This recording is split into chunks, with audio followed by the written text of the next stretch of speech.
You are listening to an MLGA Network podcast. Dude, I can't believe we got Mike Maharrey on the show. Do you think he'll be mad if I call him Dirty Maharrey? Phil, why would you give our first big guest a stupid nickname? Do you think he'll get mad if I call him Santa? Phil, cut it out. What about Wayne Gretzky? No, that won't do. Okay, I've got it. Maharrey Tubman. I have a crazy idea. I'm going to call him Mike. That's his name, and I don't think you're close enough to him where you get to give him crazy nicknames yet. In fact, I think you, Phil, you should call him Mr. Maharrey. Well, Tubbs of Fun, you don't speak for him. And you know what? We have a real shot of walking out of this being new best friends and internet famous. Hello, I'm here. You know, I can hear you. Damn it, Phil. Wayne Gretzky, really? I'm a goalie. That's My so bad. lame. I'm embarrassed. Let's pick a hockey player. We only know one. So we'll say Wayne Gretzky. That is exactly what happened. That's the only person I know.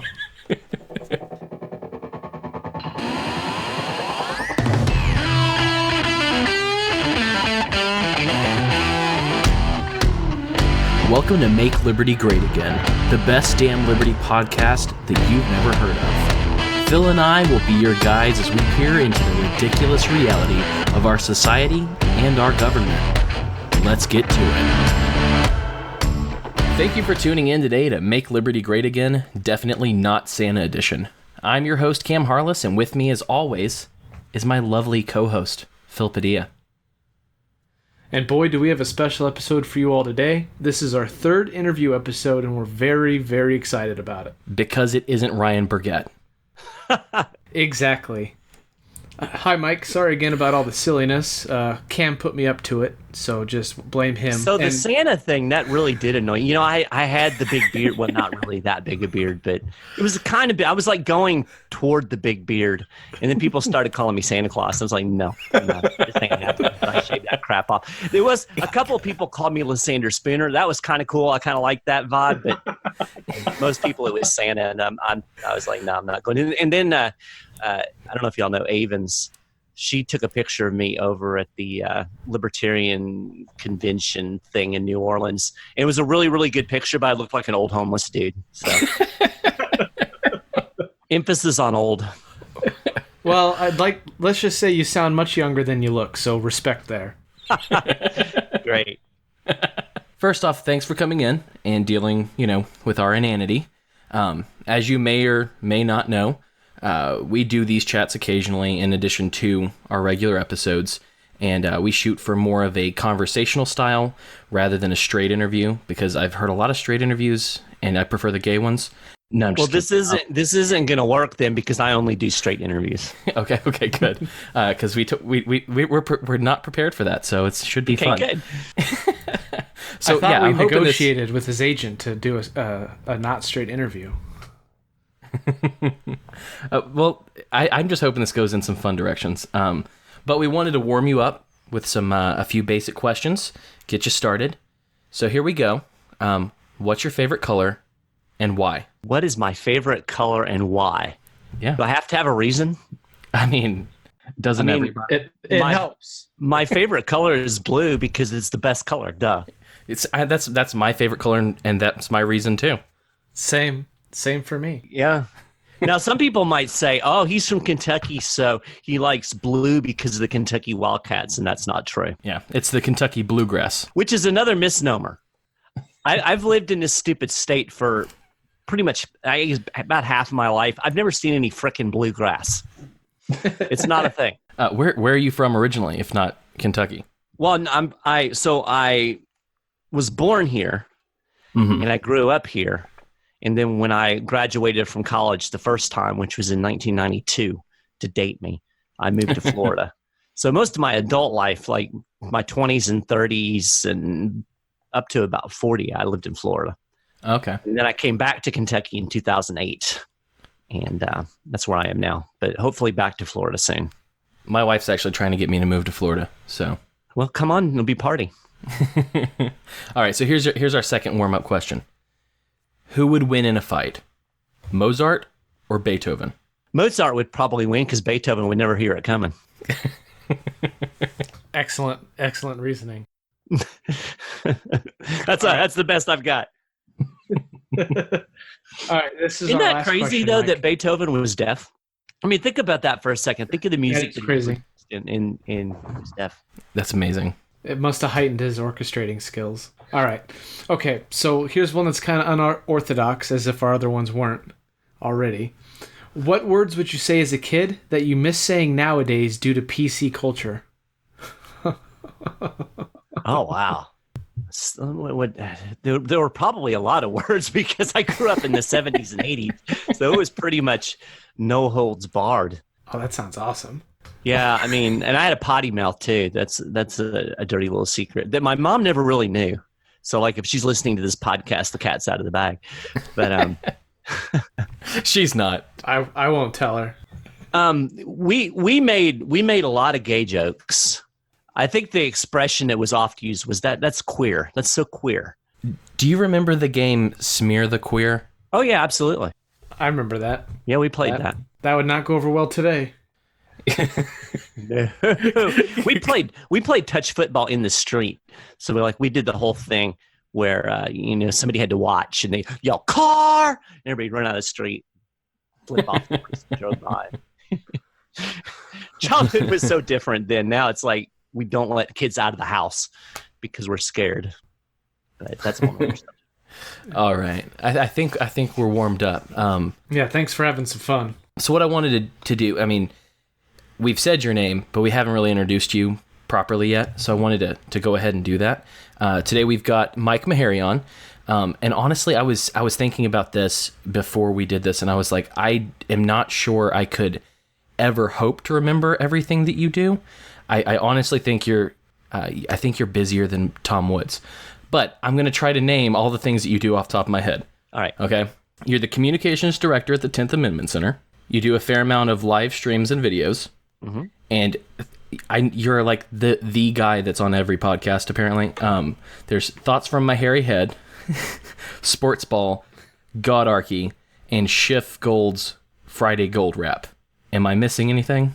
Nope. Those are the things that I do. Of course, so my gig where I make money and actually pay my bills is working for Schiff Gold. So I actually do their website. Okay. And so all of the content on schiffgold.com/news is written by me, which a lot of it's just repackaging Peter's videos and stuff. But so yeah, that's my paying gig. And then the 10th Amendment Center is the gig that doesn't pay as well, but probably is where my heart is. I gotcha. Oh, fun fact though, when we were doing the first version of this podcast with Kim, she came to me and she said, and I feel like we had an awkward conversation about this, because she came to me and she said, hey, we should interview Mike Maharrey. And like immediately I was like, yes, I like Mike. Let's talk to Mike. And then I think I asked her something like, what would we talk to him about? And she goes, well, I mean, we could talk about the 10th Amendment. We could talk about gold. And I'm like, does he have a podcast? And she goes, I think he has a couple. I legitimately only knew you as a person and was totally down to have you on the show just for that. Nice.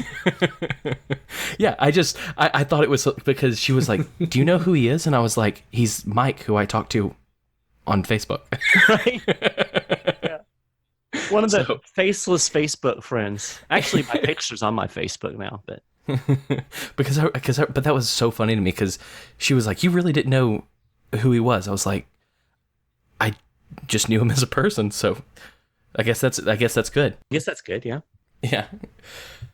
So, question that I'm sure you've been asked before on a libertarian podcast. What was your original political ideology? What flavor statist were you? Oh, I was a right-wing Christian right kind of guy. Moral majority. Yeah, a little bit. I mean, the televangelist always annoyed me as a Christian, so I wasn't really like the Jerry Falwell group, but that was my orientation. I wanted the government to tell everybody how they should live, and we shouldn't have those kids out there smoking weed, and law and order and all that kind of things. And of course, Rush Limbaugh was a big influence. Like, I started listening to Rush Limbaugh in the first Gulf War, so I'm a very now repentant warmonger from way back. Oh, I am too. Yeah. Not quite as far back, but well, yeah, but yeah, that was pretty much me. I was a Republican. The one thing that was always pretty consistent with me, and what was kind of my window into the liberty movement, is I always had this belief in the concept of quote unquote limited government. I didn't understand at the time that Republicans really didn't believe in limited government, but they said they did. So I was the limited government guy. And that's kind of what got me involved in the 10th Amendment Center. Of course, little did I know that was a bunch of crazy libertarians and not right-wing conservatives. But so yeah, I was the right-wing statist, and took me a while to come out of that, but.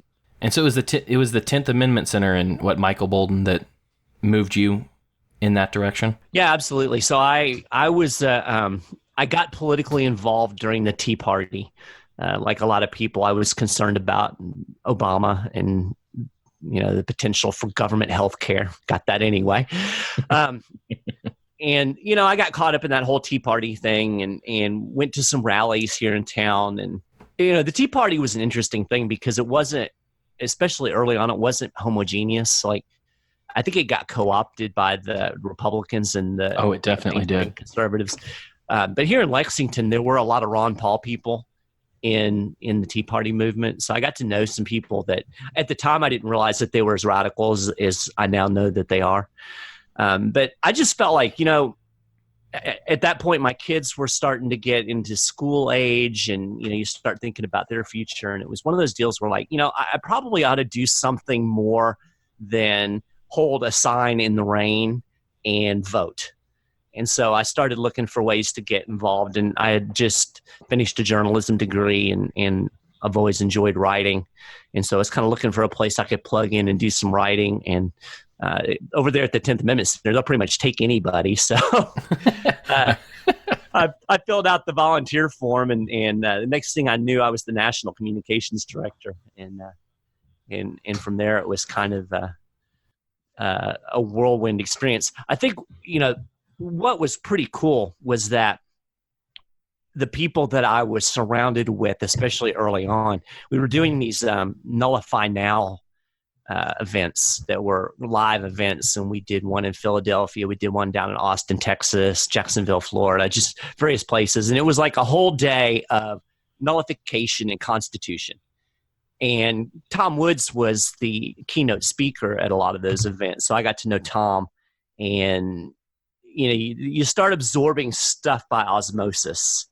And I'll tell you my favorite early days of my trek into libertarianism, or little L libertarianism, let's be clear. I've told this on a couple other podcasts, but I think it's funny. So I had been with the 10th Amendment Center not a year, so I was still full-fledged neocon mode, especially in terms of foreign policy. And we were down in Austin, Texas, and Bolden is like, okay, we're going to go to, I don't even remember what we were going to, but some event. And we got to pick up this dude named Scott Horton. I was like, all right, cool. That's, So, picture this. I'm sitting in the back seat of this car. Bolden's in the front seat. I don't remember who was driving. And Horton gets in the back seat next to me and immediately launches into some tirade about who knows what. And the next thing I know, he's like almost yelling at the top of his lungs, "F the state, F the state." I'm like, what in the world have I gotten myself into? These people are absolutely nuts and insane. And then they took me to an anti-war rally. So, so that was fun. And it's, it's funny because Scott just totally freaked me out. I wasn't quite ready for Scott at that point, but now I count him among my friends. So, well, speaking of anti-war, when you were a filthy statist, where were you on foreign policy? Were you a war hawk, or were you kind of an isolationist? No, I was a total war hog. Ah, Dirty little secret about Mike Maharrey that I'm not sure that there aren't still traces of this out on the internet, because the internet saves everything. But for a while, I actually did a blog that was basically a repost of military press releases. So, oh wow. yeah, that's nasty. So yeah, I was in just background wise, my grandfather was career Army, and he was, still is, somebody that I greatly respect. He's passed away now, but so, very strong military background. He went in to the military at the beginning of World War II and stayed in until the end of Vietnam. And so I was always, as a little kid, just fascinated with military stuff. I still am, to be honest, like military aircraft and all that kind of stuff. It fascinates me. So yeah, I was pretty much, we gotta get them over there so they don't get us over here, and I bought all of that BS. Our freedoms are in a cave in Afghanistan. Yes, they are, and we need to wrangle them out of there. And it's sad, but like Gulf War I, I remember I just gotten finished with college, and I remember sitting in she was my girlfriend at the time. She was ended up being my first wife. I remember sitting in her apartment on the couch, like having snacks and stuff. Like this was some kind of, like Game of Thrones. You were going to go watch what's going on in the war today. Yeah. Didn't they have the wars version of baseball cards? I've heard someone say that it may be a joke because I was too young. No, they did. What they did, or was that the Second War? They did have the playing cards where they had the most wanted. That was after 9/11, I think. Oh, the VIP ones, the high value targets. Yeah, I remember that. And I remember, that what's scary is you realize in retrospect, once you take that pill and you start to see the reality, you realize how effective propaganda is. Oh yeah. Now you can see it. Now it's like, oh God, here we go. But I remember very specifically Gulf War I. The big thing that they told us was that the Iraqis were throwing babies out of incubators. Right, I remember that. That was the big thing. And we're like, oh my God, we got to kill all these bastards because they're throwing babies out of incubators. Who does that? And meanwhile, we're mowing down people on a road. And of course, that was all BS. It's always BS, but and now, so the version now is, they gas their own people, or who knows what it is that the Iranians are going to do that's going to be horrible, that's going to outrage everybody to support that war. But well, they already put their country way too close to our military bases, so they're off to a bad start. Those bastards. I mean, I can't believe they aren't more appreciative of the coup in 1954, where we overthrew their government and started this whole chain of events. We go in and help them. We fix their government. They should be grateful, right? We like people meddling in our election. Oh, wait. They just need a couple more Starbucks over there and they'll be good. Absolutely. So you kind of, got into it with your background and kind of just being, foisted into the 10th Amendment Center. But what originally got you interested in the Constitution? Was it your involvement with the 10th Amendment Center, or did you have an interest in it before then? Yeah, I had I've always been kind of for lack of a better term, a history nerd.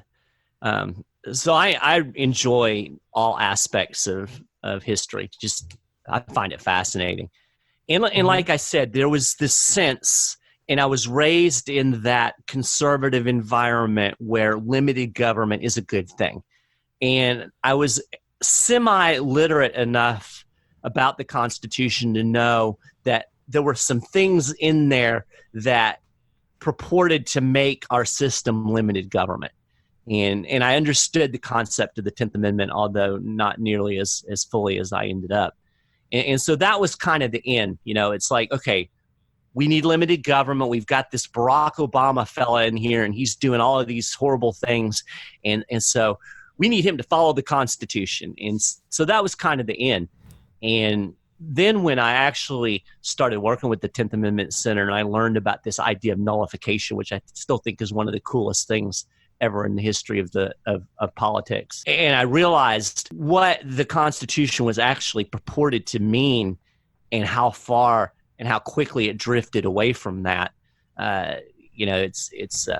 I think even if you're a hardcore anarchist, and you hold the Lysander Spooner view that the whole thing is useless, I still think it's good for anybody who is interested in politics at all to understand what the Constitution actually was supposed to do. If for no other reason, it's a good example of how this thing called government is always going to grow and expand, and its tentacles are going to overreach whatever quote unquote limits we try to put around it. And the Constitution is a great example of that. So what would you say was, I know you didn't take the whole bottle, but what would you say was the red pill that took you from minarchist or constitutionalist to straight up anarchist? Well, it was kind of a progressive thing, and I do have a moment that I can tell you when I finally let go of that foreign policy stuff. That was the last thing that I really struggled with, but it was really kind of a gradual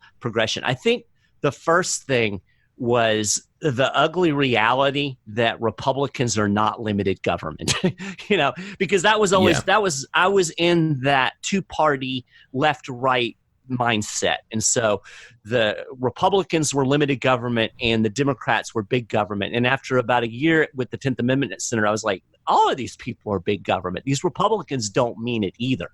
And that's kind of the irony of the 10th Amendment Center. That's really why it was created. Michael Bolden founded it after 9/11 when Bush was president, basically to kind of stick a finger in the eye of the conservatives and say, look, you don't really respect this thing that you swear that you respect. So that was when the political scale started to fall away, and I started to realize that they're all full of crap. The thing that I think was the final turning point, and just being around people like Woods, then you start reading things from the Mises Institute, and then the next thing you know, you're starting to read Rothbard, and it's so you kind of start going down that rabbit hole. And I remember specifically though a speech that Tom did, and he was talking about foreign policy, and he said that basically the same people that are running the domestic policy that you hate are also running the foreign policy that you love. And I was like, oh, I mean, that seems rather common sense, but it really, the way he put it kind of cut through that. And I was like, oh crap, these people suck at everything. Maybe we shouldn't have them. And yeah, so then it was like, and then one day I was like, holy shit, I'm an anarchist. Yeah, well, and because I'm super boring. My turn into libertarianism was a single Ron Paul video. Well, hey, what's weird? People always talk about Ron Paul stories, and even like early on in my foray into the liberty movement, I never really did. Like Ron Paul had almost no influence on me. Like today, I really respect him, and it's cool looking back. And he's one of the people. I don't have a really big list of people that I'd like to meet, but I would like to meet Ron Paul. But everybody talks about they're back in the Ron Paul days, and I'm like, yeah, I thought he was a nut. Well, my thing was because I was in like 6th or 7th grade when 9/11 happened, and I thought there was going to be a World War III, and I was going to fight, blah blah blah. And I lived in that area for a while. I was scared of Obama, so I voted for John McCain and hated myself shortly after. Yeah. But there was a video that Ron Paul did, or not. It's not even the video. He did a speech I think it's called Imagine, and he talks about imagine if there was a Chinese occupying force in Texas, and how we would feel about that. And it was that was the moment. That was my red pill where like, wow, it wasn't even so much like, oh, I have to look into libertarianism to see if I agree with this stuff. It was like, oh, wow, I found exactly what I've been thinking this whole time, but not understanding that was even an option. Yeah. I've been thinking about this a lot. This whole idea of dehumanizing people. Oh, yeah. I wrote an article about it for the Godarchy site that got quite a bit of traction. And it was based off of a C.S. Lewis quote that basically he was saying, from a Christian perspective, if you recognize that everybody that's around you is potentially somebody that you'll be standing shoulder to shoulder in perfection in heaven, you treat people a lot different, and a lot of the things that we see in politics that are gross and evil have at their root this dehumanization, this other, we're going to make these people the other. And when you can really, that's one of the things that I want to do. That's one of my goals in my work, particularly over at Godarchy, that's directed at a Christian audience. I want to hit them in the head hard enough that they pause and think, oh, these are real people over there that we're drone striking and bombing their weddings. And, no matter what you think about immigration, Mexicans are people. They're not this glob of evil that are hoarding over the borders. And just to think of people as individuals and to treat them as individuals. And I mean, even going to when you get into really contentious things like identity politics and racial politics. I get so frustrated the way everybody, we want to put black people in a box, and we use this term black people as if every black person has the same views and ideas, and every white person has privilege. And, anybody that believes that bullshit's never been in Appalachia, because I can show you a bunch of white people that ain't got no privilege. Oh, yeah. And both sides of it drives me crazy, because it becomes this polarized, I'm going off the rails here and hijacking the conversation, but this no, you're good, man. It's been in my head. When it comes to this identity politics, especially when it comes to race, you've got this big group of people on the left that want every damn thing to be racism. Everything's racist. I'm probably racist because I said racism. And then you've got on the other side, and I think it's almost a slap back, or a blowback from that. But then you've got a bunch of people over here that think that, oh, there's no racism. There is no racism. And I've had people tell me that there's no racism. Well, I've never understood it with my own eyes. And so it's so frustrating to me. I'm here in the middle just trying to live my life, and both sides of this argument are making it really hard for me. But again, it's grouping people into silos and attributing attitudes and beliefs and behaviors to whole groups of people when everybody's an individual. I say this all the time about my wife. She has much more in common with a poor white person in Appalachia, having grown up in rural West Virginia, than she does with a black kid that grew up in the inner city of Chicago. That's not her experience. Her experience as a black woman is in a rural setting. It's completely different. So to assume that she's going to have the same view and the same culture and the same ideas as somebody that was in the inner cities is absurd. Yeah. And one thing, I was actually talking to a friend of mine the other day, and he was kind of commenting on the fact that I am more willing to make kind of off-color jokes than I used to be. Mm-hmm. And it's because I thrive, like, it's just part of who I am. When something bad happens to me, I go to dark humor. Right. I go to gallows humor. That's just how I work. And it's how I've always worked. But he was like, used to, you wouldn't go to these places. And he was like, I don't make a lot of racial jokes, but I'm not, like, when I'm hanging out with a black friend, I'm not opposed to, he cracks on me for whiteness, I crack on him for blackness. And so it was... He was saying what happened, because there was a change. And for me, when I was like 19 years old, I went on tour with a praise and worship band, of all things. And one of the guys, our sound guy, was a black dude. Yeah. And someone had made a joke and had said the N-word, with an A instead of the hard R. Right. And I was this 18-year-old kid from Alabama, by the way, who had never heard it really used much at all. Yeah. And so, like, I had this, like, look of, white guilt, I guess. And he goes, don't you dare be offended for me. Yeah. And I was like, what? And he was like, dude, it's not your place to be offended for me. And I was like, okay, I don't know how to deal with what you just said. Yeah, what? I'm sorry. And he goes, no, you have to realize who we are people, and we're individuals. And he said, that guy right there was making a joke. I'm cool with that guy. If he started coming at me, that'd be a different thing, and I'd be more than happy to let you fight with me, And he was like, but he goes, one of the things that really threw me, he looks at me and he goes, I'm so damn tired of these white people getting offended for me, fighting for me, and acting like I'm their favorite pet. And I was like, oh, what do I do with this? Yeah. That's interesting because my wife has very similar attitude. Her phrase is, come down off that cross. You didn't die for me. I don't need you to die for me. And it's particularly galling with the upper middle class white leftists. Yes. Who have it is so, and they don't realize it, but it is so condescending. Oh, these poor little black people need my help. I don't need your damn help. Yeah. I didn't realize what was going on either. I didn't realize I had white guilt until a black person pointed it out. Right? And again, different people have different experiences. So now we're really going off the rails, but I'll tell this story because I think it's interesting.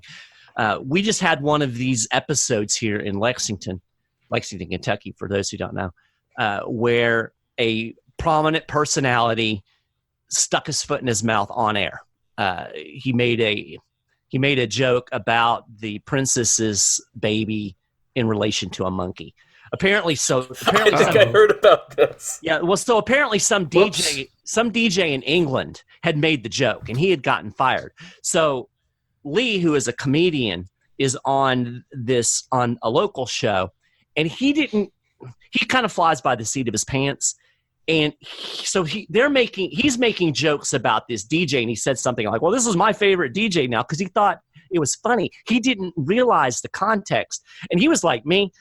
I don't follow the royal family. I don't give two craps about the royal family. I had no idea that she had any African American, or I guess she's be African British or whatever she is. I had no idea. So he's making this comment. She's actually from America. Okay. Well, so she would be African American. My wife hates that term too, by the way. My friend did too. He was like, you call me black. Yeah. He goes, she's like, I ain't never been to Africa. So anyway, yeah. So Lee stuck his foot in it. Of course, he gets fired. And this stuff concerns me not only because of the racial elements of it, but because I think there's an element of free speech where we're becoming so sensitive about words that you can't say anything. And I made a post about it on my Facebook page because I'm good friends with Lee. I know him. I know when he realized what happened, he was mortified. Mm-hmm. He is somebody that actually has done a lot for the black community here in Lexington. And of course, everybody was split, and some people thought, well, he's got to be fired. And so anyway, I posted this on my Facebook page and made the mistake of making it public. Oh. And pretty soon, I'm starting to see comments from all kinds of people that I don't know. Uh-oh. That's never good. No. So I shut it down pretty fast. But I actually had a conversation with the guy. And, he was a few of the people, there was some black women on there that were basically just riding me down the road. This guy was a little bit more reasonable. And so we had some back and forth and ended it civilly. And I started thinking about it. I actually messaged the guy and said, hey, would you be interested in having lunch? Because I could tell that he had some experiences that obviously have affected his viewpoint on things. And we sat down and talked, and we talked a lot about words and the meanings that they have. And like he said that he's about 10 years younger than me, so he's early 40s. And he said that, like, to him, the term monkey, he said, I didn't even really get it. It didn't mean anything to me. He said, but to my dad from his era, it just had this visceral reaction to it. And, what I'm trying to get to with this long, drawn-out rambling is that we need to be sensitive to, and by we, I mean me, and anybody else that cares to, but to be sensitive to people's background and experiences and understand that people see symbols and hear words and they take them in different contexts, and just to be respectful of that. And not to dismiss somebody and say, well, you shouldn't feel that way. It's been really interesting having my mother-in-law moved in with us about a year ago. She's 84. So she experienced real honest to God racism where, she got called the N-word. She got spit on. She has a relative that got caught with a white woman that they were going to lynch that basically got out of town ahead of the mob. To hear the stories that she tells, you can understand why certain words have an emotional impact that they might not have on somebody else. Mm-hmm. And so, it was interesting talking to this guy. We had a real good talk, and it's just, I don't know. I don't know. What's my point? I don't really have one. It's just that I wish more people I wish we could be better about sitting down and listening to each other instead of yelling at each other on social media. Yeah. No, I can agree with that. One thing I want to rewind is you were talking about how with military and foreign policy, we view these people overseas as the other, as right. Inhuman. And I've talked with Phil about this before, because he's an ex-jarhead crayon eater. That's something that really hits me too, because I had probably a year or two ago, I was reading this is going to go Christian, but I was reading the book of Jonah, okay. And I was seeing what was happening in which I think it was Syria. It was when Syria. When Obama was wanting to go to Syria, and there was a lot of backlash. And I remember posting something about this and saying, you need to look at the end of Jonah. You need to look at this point in time in the Bible where Jonah had been told by God to go and speak to the other, to the Ninevites, the inhuman, right. Etc. Yes. And said, hey, repent and you'll be saved. And then he went and he did that, and they repented and they were saved. And then that little bastard sat there pissed off that God didn't destroy these people. Yeah. And it was one of those things, and it may have actually been something to do with Iraq. I can't remember. There's so many freaking conflicts that I can't right. keep it straight. That could be Yemen, Libya, but I definitely Syria. I definitely mentioned Iraq when I was talking about it, though, because that's essentially the same place that Nineveh was. Uh-huh. And so it was one of those things where I was like, I don't understand how these Christians can look at this situation and see these people who are going to be destroyed and killed and not be able to look at this moment in their history and go, okay, so God's clearly against this. Yeah. God is saddened by this. I am so frustrated by, and people that aren't believers, I feel like I can give them a little bit more of a pass. I guess, if you believe in, I don't know, if you don't believe in the dignity of the individual, I can see how you could justify killing somebody. But people that claim to be believers and people who claim to believe in a God who says that we are all his children, how the church can so vehemently support these wars is just beyond me. That's why I started Godarchy. I want that to be an anti-war voice in the world of Christendom. Right. Well, I have this, one of the things that really threw me as a Christian, because it was after I hit some Ron Paul, and after my views on foreign policy were shifting and changing, and I was really challenging myself in that idea, is when what's his name, Osama bin Laden was killed. Mm-hmm. Right, and this is not someone that there's no reason for you to feel sorry for this person, right? No. Like, this is a guy who killed a bunch of people. He deserves everything he gets, you know? Sure. But I'm sitting in a Christian college, and the news comes out that he's been killed, and there were people running, like Christian kids, running through the quad and stuff like that, screaming and celebrating and all of this. And I had this weird moment that deeply affected me because it went further than I was comfortable with. Yeah. Because I sat there and I thought, this death, independent of what's gone on, this is still someone who was once a baby. Yep. Someone who at one point in their life didn't have these evil, awful thoughts and didn't do these evil, awful things. And that, God, despite these actions, still wanted to get to him. Still wanted to find his way to change him. And it was this weird moment where there was this very human, fleshy part of me that was like, I'm so happy this guy is dead. Right. And then there's this other spiritual part of me that's like, kind of saddened by this reaction that I'm seeing. And it made no sense to me, and it freaked me out. And it really changed a lot of how I view things. Yeah, that's poignant. That's one of the things I pointed out in this article about unpersoning, is that when you kill somebody, and I actually had a conversation not too long ago with a guy about the death penalty. Mm-hmm. Of course, I was diehard death penalty, eye for an eye. Yeah.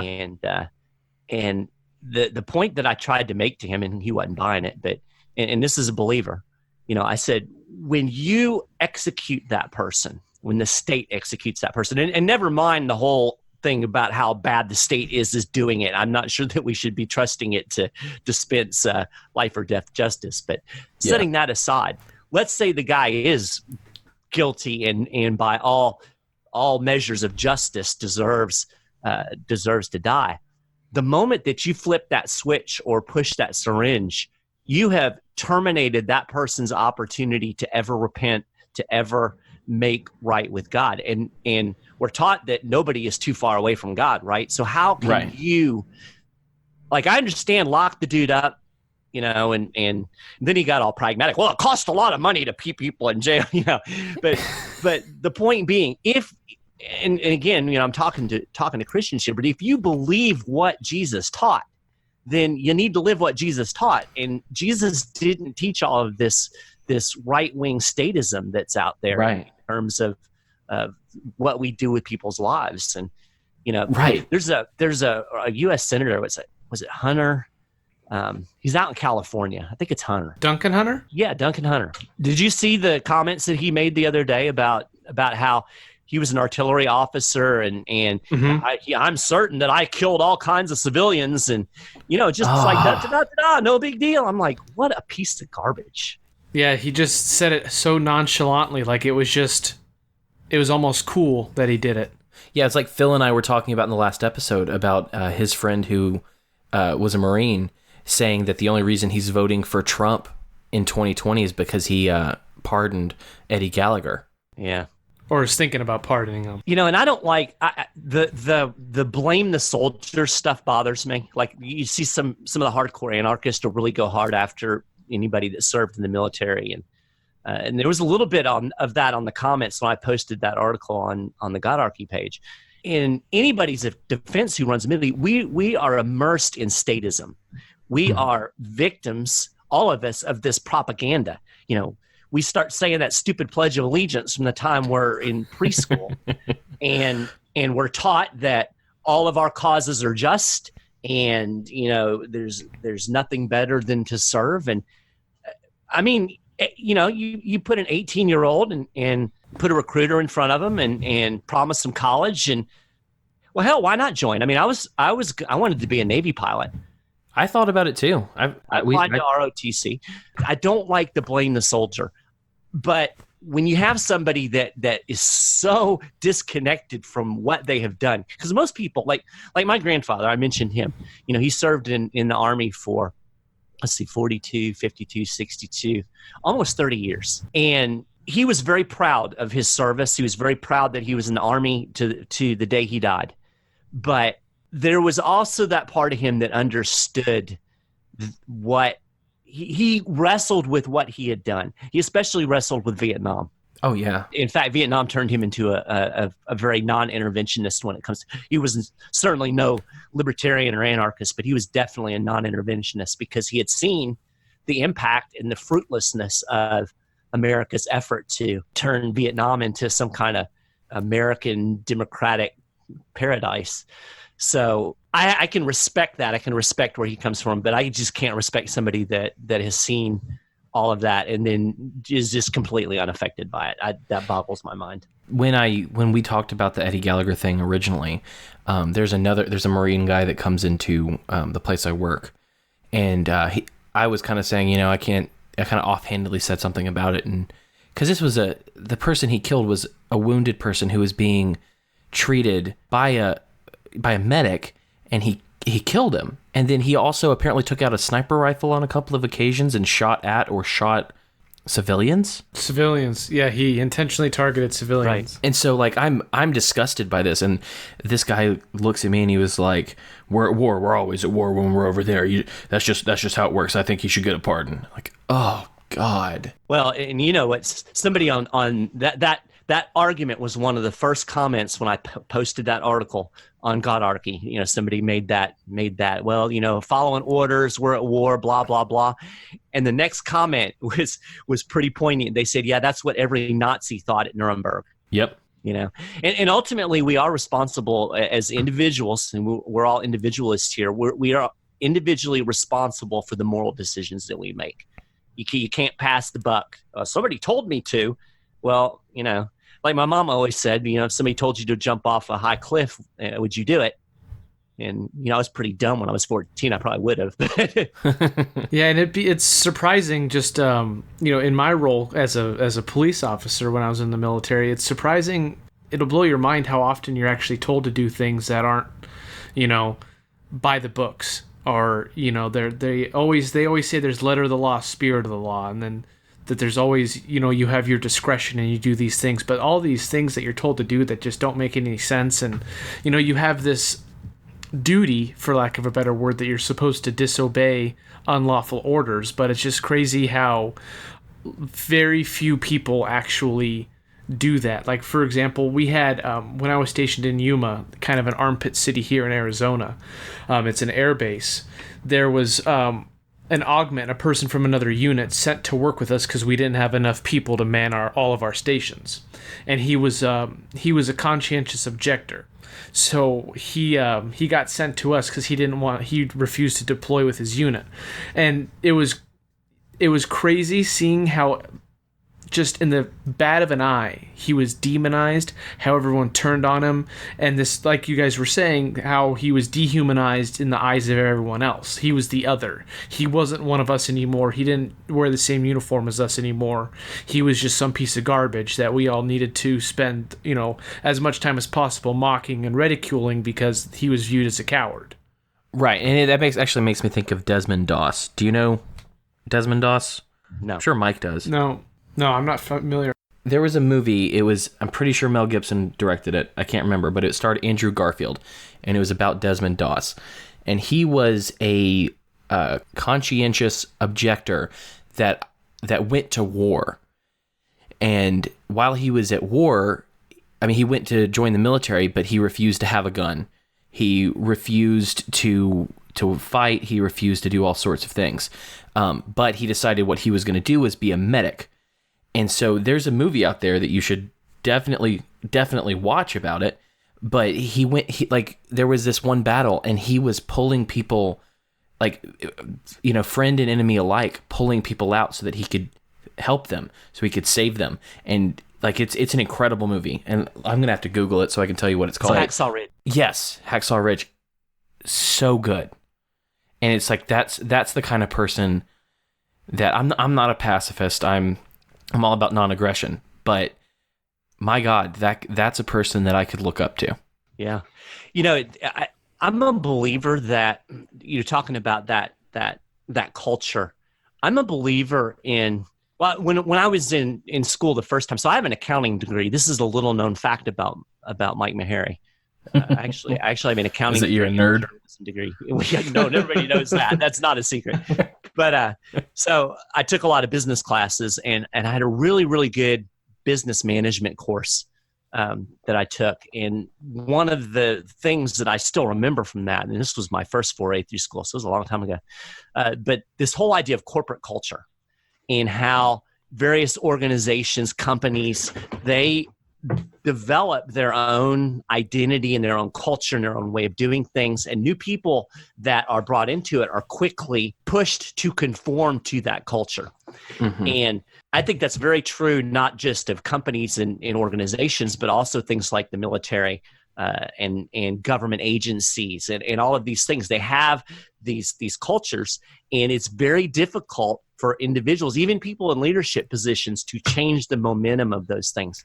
And there's a guy named William Stringfellow that wrote a book. It's I can't remember the title of it. It's about Christian ethics, and he terms all of these things in the way he terms it is that these are all principalities. So he's going off those verses in Ephesians, and he's almost saying, I haven't finished the book yet, so I'm not quite sure exactly what he's saying specifically, But where I feel like he's going is that these institutions have a spiritual life of their own, and they take on an identity of their own, and they ultimately will swallow up the individuals that are in them. Unless you are an extremely strong individual, it's very difficult to resist the momentum of these institutions. So, what you're saying with the conscientious objector, he is going against that culture, that flow, and so everybody, it's almost an obligation. We've got to get this guy to conform, and where you really see this is in police. That's the problem in policing, is that it has adopted this militarized, almost a literal army, as opposed to back in the 70s and the 60s it was protect and serve. Well, now they've turned that into command and control, and you are indoctrinated into this, and you're indoctrinated that everybody's the enemy and every dog's can bite you, so you shoot the dog, and everybody's resisting, and you see this play out on a daily basis with the way people are treated, and the way that everybody says, well, it's just a few bad cops, but it is the culture that they're in, and that's why it is allowed to continue, because nobody's willing to call them out, because it's part of the culture. Right, and I love that people say, it's just a few bad apples, and I'm like, did you forget the second half of that saying? A few bad apples ruin the bunch. Like, how are you saying the first half of that as a defense? Like, because they're retarded. You want to hear something funny about protect and serve? When I was in MP school in Fort Leonard Wood, Missouri, one of the instructors there, during our kind of onboarding, our kind of introduction to first few days there, like what's going to go on, he said, show of hands, how many people are familiar with the phrase protect and serve, cops that are protect and serve? And of course, everybody, all of us raise our hand, and he says, forget everything you know about that. It's suspect and unnerve. Everyone's up to something. I just got back from Washington, D.C. I went to Washington, D.C. yesterday. Ooh. I told me, yeah, I know you. I went actually to do a documentary, so it was kind of a cool thing. And I only had to be there for one day. I flew in the morning and out in the evening, so I don't think I got anything on me. I have this weird relationship with Washington, D.C., because there's a lot of things about it I really like, and that's the history nerd in me. It's just, there is so much history there, and I love the museums and statues and artwork and all that stuff.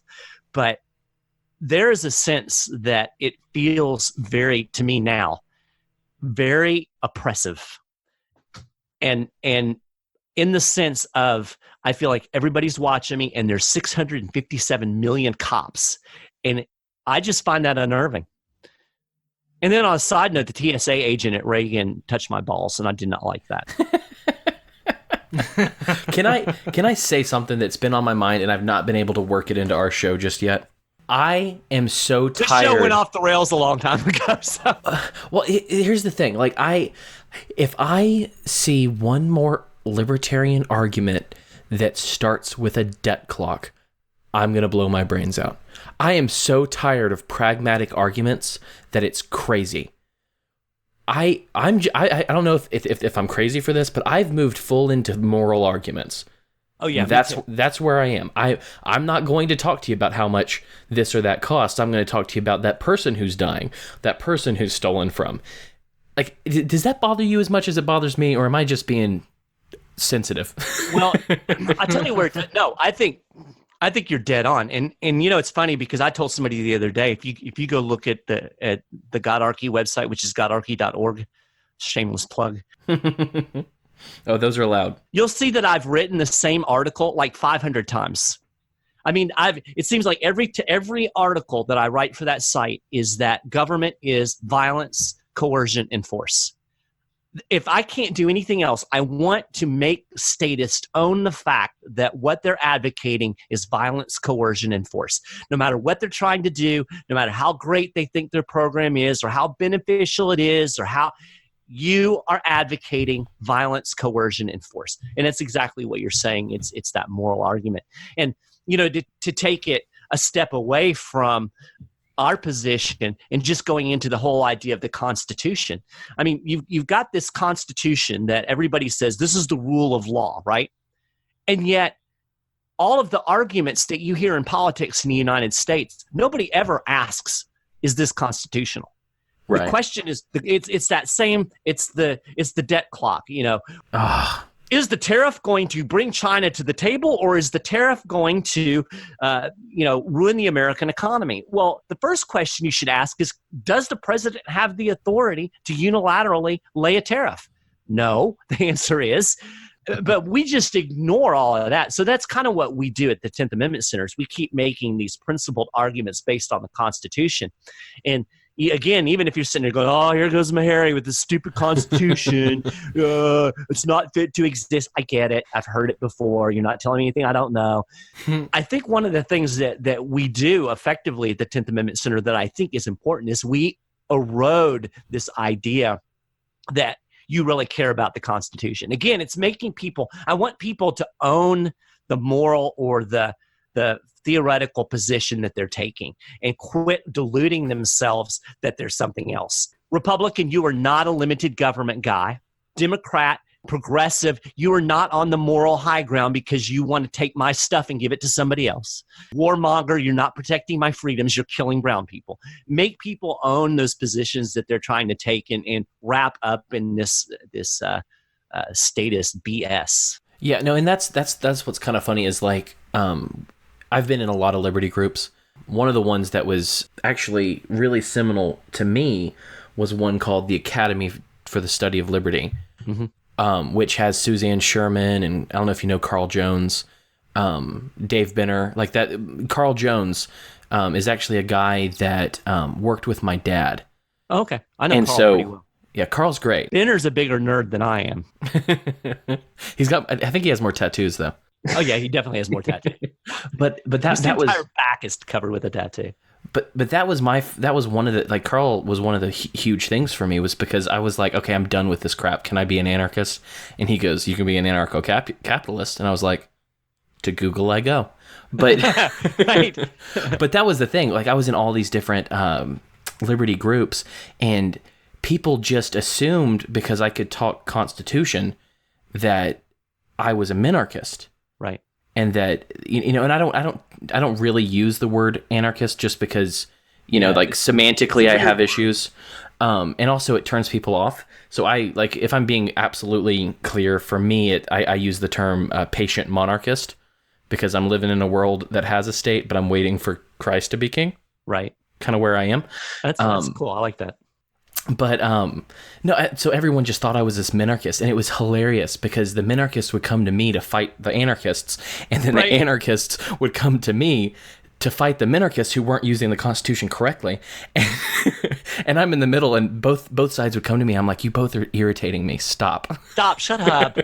Just we're all going in the same general direction. Let's work this a little better. But that's what was so funny, because I was just Constitution, and I'm at this point right now where I'm like, yeah, I will talk Constitution. I will, I'll bitch about incorporation doctrine, right. But like I'm past it at this point, in a sense. I'm just like, right. I'm done. I can't handle the Constitution anymore, because what good has it done?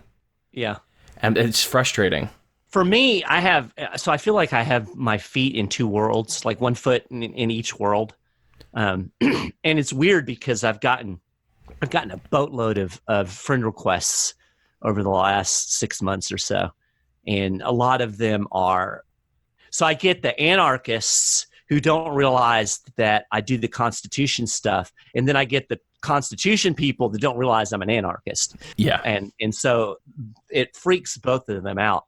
To me, the Constitution is a tool. It is I think there's two important things that we need to do as advocates for liberty. And some people are going to do one thing, and some are going to do the other thing, and some, like me, are going to do both.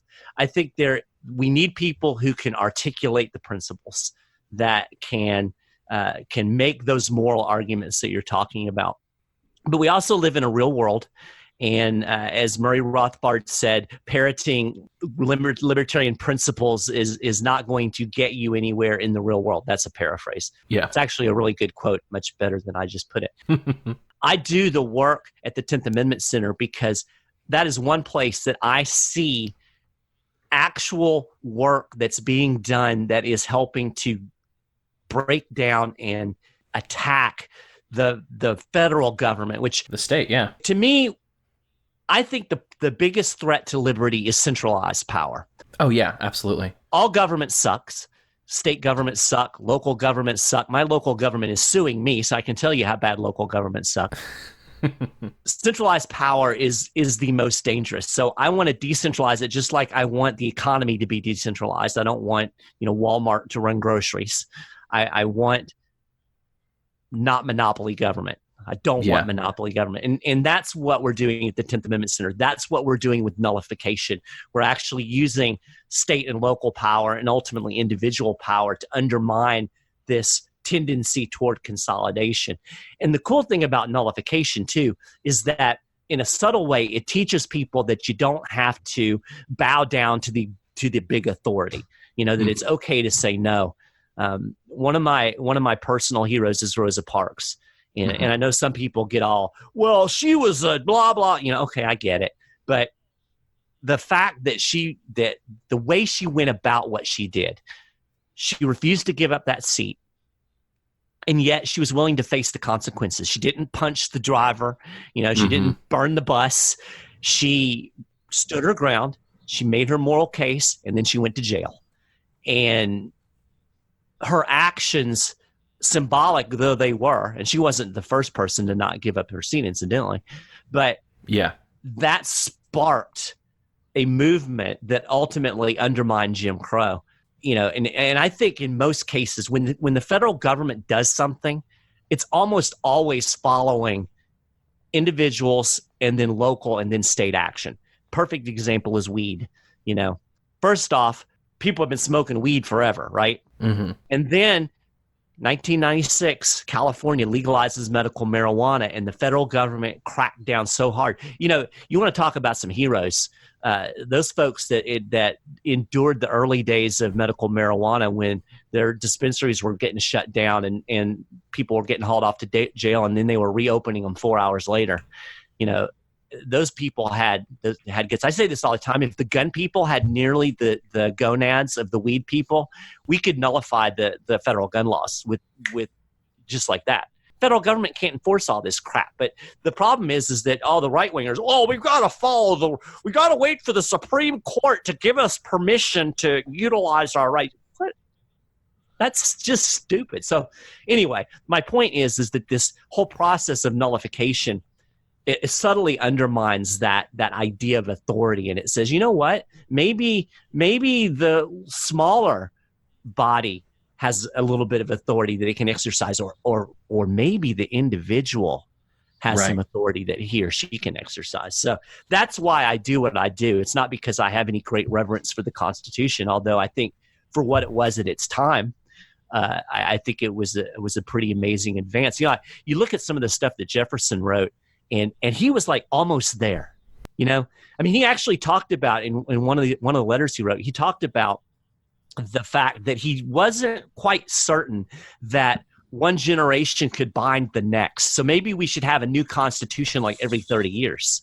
He was kind of getting to this point where he was thinking about this idea of consent, and that, I can't consent for somebody that's dead.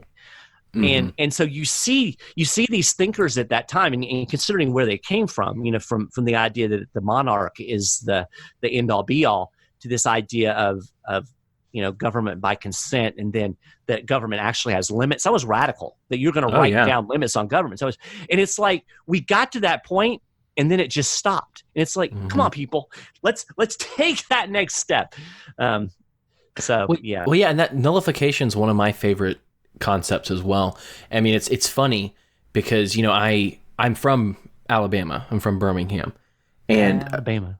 Oh yeah, I moved here to Georgia about a year ago, and 3-4 years ago, I was telling my mom, who's in she runs a ministry that helps women who've had abortions, and I've been privy to the pro-life movement my whole life. Right. And people keep saying, how are we going to overturn Roe versus Wade? How are we going to make blah blah blah? And I was like, it's never going to work that way. You have to nullify. The state has to decide that they're going to make their laws and change things the way they want to change them. And my mom thought I was insane. She was like, it can't be state by state. It has to be blah, blah. And I was like, that's the only way it's going to happen. And I even had a Facebook post about it. And then, what was it, last month? Alabama nullified Roe versus Wade. Yeah. And the Alabama governor signed the marriage bill too. So they're getting rid of marriage licenses. Yeah, and that's what's so funny is because I actually took a screenshot of that Facebook post from 3 years ago, and I sent it to my mom. I texted it to her. Here you go, Mom. And she goes, you called it. I never would have thought that would have happened. I was like, okay. She was like, and so it's funny. Since then, and also since I told her that back, years ago that the war in Iraq was gonna cause a lot of bigger issues that they didn't foresee, ISIS. And she said it twice. She's come back to me and she's been like, okay, so you were right about Iraq. And okay, so you were right about nullification.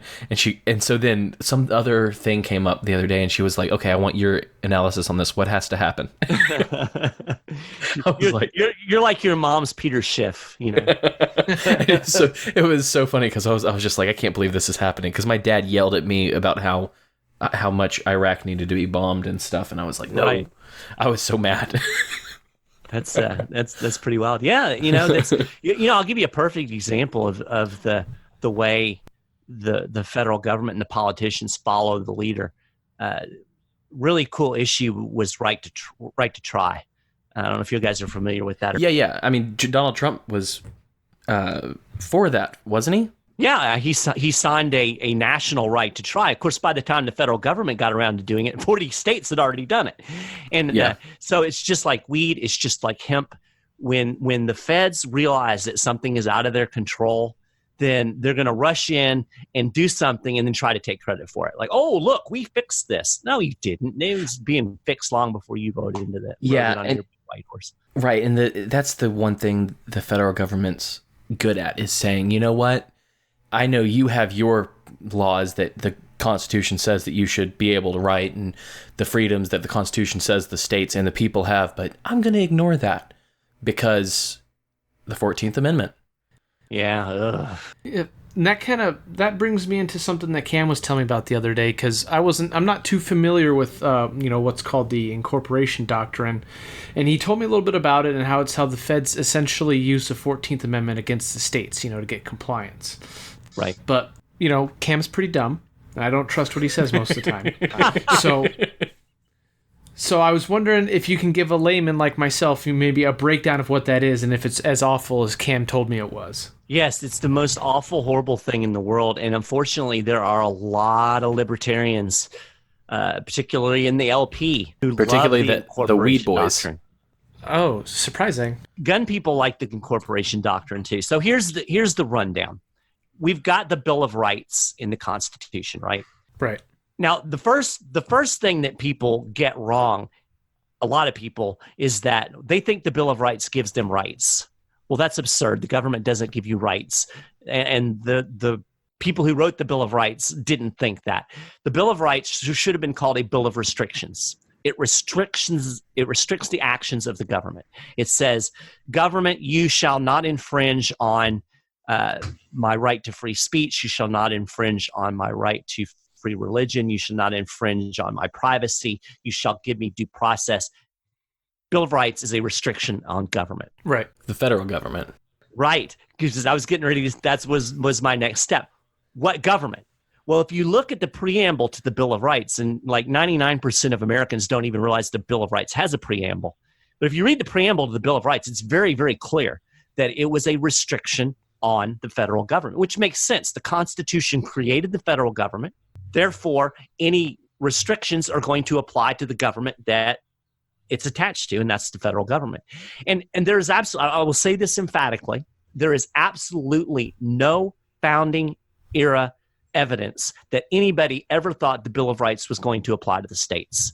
All of the state constitutions have their own Bill of Rights, which would be kind of redundant and dumb if it was all covered under the federal Bill of Rights. You can look at the opinion that George Marshall wrote. I just had a feeling that I said his name wrong. We'll say Marshall because I think I said his first name wrong. But anyway. Was it John? I don't know. Some dead guy. It was that Supreme Court justice who screwed up the country. But he wrote in Barron versus Baltimore very clearly, and he lays it out perfectly, why the Bill of Rights does not apply to the states. It is attached to the federal government. There's no question about this.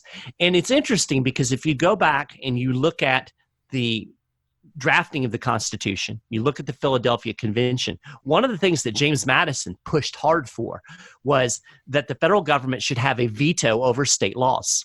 He wanted that in there, and it was rejected emphatically. Yeah. That was not something that was ever going to be ratified. And he actually brought it up again when he wrote the Bill of Rights. If you look at his original draft of the Bill of Rights, you can see the way he wrote it. He wrote it so that some of those rights, particularly the right to free speech, religion, those were going to apply to the states as well, where he put them in the Constitution. That was also changed during the not ratification, but the drafting process. Nobody wanted the federal government policing the states. That was the bottom line. Yeah. So fast forward to the 14th Amendment, which was a very specific thing for a very specific purpose. Number one, it was to ensure that the freed slaves were considered citizens primarily because in Dred Scott, that opinion held that black people were not parties to the compact, basically, that slaves were not part of the political society. That's why we could make them be slaves, and that's why even a free black person was not covered by the rights of citizenship, so to speak. And so the 14th Amendment was necessary to ensure that they newly freed slaves were considered full citizens just like everybody else. Right. And didn't that invent the idea of U.S. citizenship as opposed to state citizenship? I don't know that I buy that. There's a whole train of thought out there that I don't even want to get into. I call them the gold fringe on the flag people.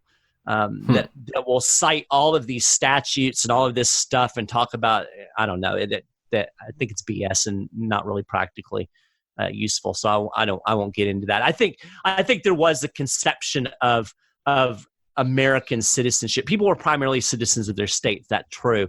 But when you consider the fact that the federal government had control over naturalization, which is the endowing of citizenship, so that implies that there is some type of bigger picture citizenship. Gotcha. But regardless, the second point of the 14th Amendment was to constitutionalize the Civil Rights Act of 1866. So if you look at that Civil Rights Act, it actually lays out and enumerates the privileges that every American, no matter what state they were in, were to have. And they were very basic things like the right to enter into contract, the right to own land, the right to travel freely, very specific basic things that were being denied in some places to the newly freed slaves.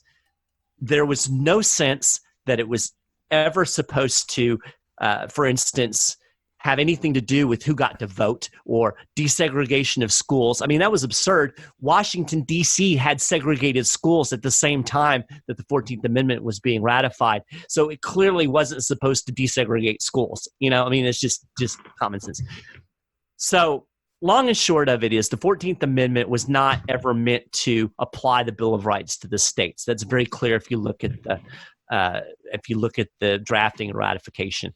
So fast forward 50 or 55 years, the Supreme Court pulls out of its butt this idea of the incorporation doctrine that somehow the 14th Amendment applies the Bill of Rights to the states and that therefore the courts can overturn state laws and demand that the states do certain things based on the 14th Amendment. So why is that so horrible? Well, it's good if you look at it in a narrow sense, because you're going to say, oh, well, look, the federal government's going to come in and they're going to make sure that the states don't violate our rights. I can make the same argument about the UN, though. Why not Yeah. give the UN power to make sure that the United States doesn't violate my rights? Well, the UN doesn't understand well, you know what? Washington, D.C. doesn't understand Alabama either. Yep. And therein lies Yep. the problem. And what this is it is a centralizing force. And that goes back to my original point. The gravest threat to our liberty is the centralization of power. And when you give the federal government the right to, quote unquote, protect your rights, you're also giving the federal government the right to define your rights. 99 times out of 100, they're going to F you over. And, you can point to certain things. And I actually got into this debate with Nick Sarwark, the illustrious chair of the Libertarian Party. He's a big incorporation doctor. He thinks it's a great idea because he thinks that the federal government has done some things that he likes. Civil Rights Act. And he pointed out to me, in Virginia versus Loving, because he knows that my wife is black, basically the federal government made it so you could be married. And I'm like, this argument doesn't work on me because I don't give two Fs what the state says about my relationship. But, that's so sleazy. Super sleazy. Yeah, it was. So you can look at these various things and you can pick out, okay, this is a good thing. But by and large, it's been a disaster. You look at things like with searches and seizures. The federal courts are notoriously loose on allowing cops to search and seize. And so when the federal government with the incorporation doctrine says, oh yeah, Maryland, you can collect a prisoner's DNA even if they haven't been charged with a crime because they're in your jail or, they've just been arrested. Well, then now that's the standard across the whole country. So you got to take the good with the bad. And I say this to everybody when it comes to government power, because people on the left and the people on the right love to fight over federal power. And when they're in power, they want the federal government to do X, Y, and Z. You should always consider that any power that you give any government entity is at some point going to be in the hands of somebody you don't like. Somebody that is going to abuse that power. So think of it like imagine, I can do this because I have an ex-wife. Imagine that before you give any power to the government, imagine, would you want your ex-wife to have this power? Yeah. And if the answer is no, then you probably shouldn't do it. Even though it might do something good in the short run, you're undermining liberty in the long run. You're centralizing authority. You're taking away power from the states. And, well, Mike, the states are going to abuse our rights too. Well, deal with it within your state. Don't go running off to big Uncle Sam to fight your battles for you. If you don't like what's going on in your state, fight it there. Or move. Yeah, right. Exactly. I mean, I'm not saying a love it or leave it guy. I'm not that. But I'm just like, that was kind of one of the original ideas of the Constitution was, hey, we have these different states. We have 50 different freedom/liberty experiments going on. I mean, Massachusetts, I'm pretty sure, had a state church. So obviously, if they had that after the Constitution... So did Maryland. Yeah. I mean, so how does incorporation doctrine work? But the idea is you have 50 states. Some are going to be freer than others. California is going to be less free in some ways and more free in others. Exactly. Move to the place that you want to be. Right. And this is something that this didn't really hit me until a couple of months ago. I went out to LA, hang out with Michael Bolden, and people give him crap all the time about living in California, California they call it. And you know what? Most of it are gun people, because you ain't getting a gun in California. That's true. But while we were out there, we went into a weed store, and it was the weirdest thing to me. Now, I'm not a weed guy, although I do take CBD oil. And I bought some illegal CBD pills. I probably shouldn't say this publicly. You're good. I won't tell anyone. That have a little bit of THC in them. But anyway, so yeah, it was a weird thing to me. And to stand there in this store, it was like a freaking Apple store. Like, it was pretty cool, Yeah. I haven't been out there since then. And like I was telling my little sister lived in Colorado for a while. Yeah. And I was like, I want to go visit. And she was like, what would you do while you're here? And I was like, I want to go into a weed store. She was like, you're going to buy weed? It's like, no, I want to go in. Go in. Yeah. And it's this weirdest feeling to think I could be locked in a cage in Kentucky for being in this weed store. So my point being is that you kind of have to think about, you pick the things that are important to you. And if guns are your thing, then you don't want to live in California. But if you want weed, you want to live in California. Or, California is really, really good on limiting the surveillance state. I mean, at least to whatever degree that you can limit it. Much better than here in Kentucky. I mean, they won't even consider putting any restrictions on surveillance equipment here in my little hometown of Lexington. So, yeah, it's like you're saying, you have these areas of experiment, and whether we want to admit it or not, Americans aren't all the same. Alabama is different than even Kentucky. Alabama's sure different than Georgia. California. Yeah, it is. I don't fit here. It's only 2 hours away, but I don't fit the same here. Yeah. So it's insane. Yeah, I'm not a big fan of the old incorporation doctrine. And again, it's because it's a centralizing force. And I will grant you that it will, the federal government every once in a while, as the country folk here in Kentucky say, even a blind squirrel finds a nut every now and again. Every once in a while, you'll get a good ruling from the federal government. But even looking at where people think it's good, like the gun people point to the McDonald decision, and like, oh, see, we're going to get our gun rights. But when you read that decision, there's all kinds of restrictions and loopholes in that I don't think they're aware of. That's going to bring in all kinds of additional gun controls, and red flag laws are a direct result of the way that Supreme Court ruling was written.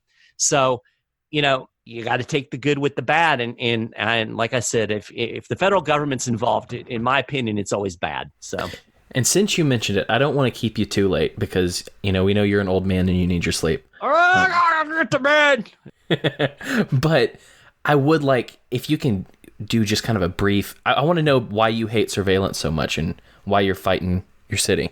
Yeah, I hate surveillance so much.